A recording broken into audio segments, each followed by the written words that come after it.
আসসালামু আলাইকুম। Hello guys, সকলেই কেমন আছেন? তো আশা করি সকলেই ভালো আছেন। তো আজকে আপনাদের মাঝে নতুন আরেকটি ব্লগ ভিডিও নিয়ে আসলাম।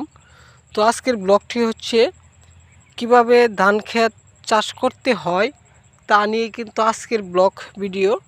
তো এখানে ক্যামেরা ভিতরে দেখতে পারতেছেন আমি কিন্তু এখানে ধান চাষ করেছি। তো 29 ধান যাকে বলা হয়। তো এই ধানগুলো দিয়ে কিন্তু আমি অনেক এবার লাভবান হয়েছি।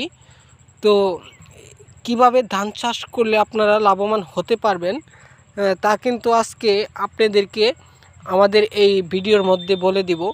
তো যারা যারা রয়েছেন আমাদের সাথে আমাদের এই ভিডিওগুলো দেখেন তারা কিন্তু অবশ্যই আমাদের চ্যানেলটিকে সাবস্ক্রাইব করে যাবেন, কমেন্ট করবেন, লাইক করতে ভুলবেন না। তো আমরা কিন্তু আপনাদের মাঝে প্রতিনিয়ত এই ধরনের নতুন ব্লগ ভিডিওগুলো তৈরি করে থাকি। তো দর্শক ভাইরা, তো আজকে আপনাদের দেখাবো কিভাবে ধান চাষ করলে আপনারা লাভবান হতে পারবেন। তা কিন্তু আজকে আপনাদেরকে আমরা এই ভিডিওর মধ্যে বলে দেব।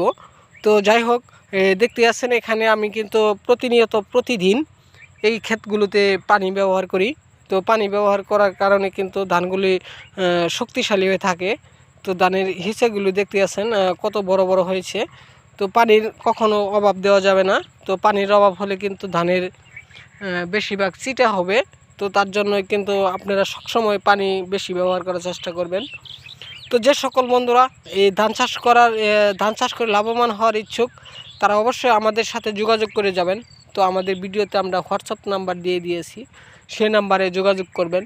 তাহলে আপনাদেরকে আমরা বলে দিতে পারবো কিভাবে ধান চাষ করে লাভবান হতে পারবেন। তো যারা এই ভিডিওটি দেখলেন তাদেরকে কিন্তু অসংখ্য পরিমাণ ধন্যবাদ।